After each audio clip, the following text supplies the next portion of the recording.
പരിശുദ്ധ ഖുർആൻ വന്നിറങ്ങിയതിവിടം,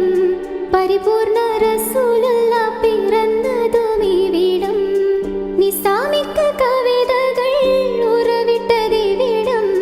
മസ്നവി കുറവയാം അറബിക്കിട്ടിവിടം, തൊടുത്ത സിക്കൂ മരത്തിന്റെ കനികളും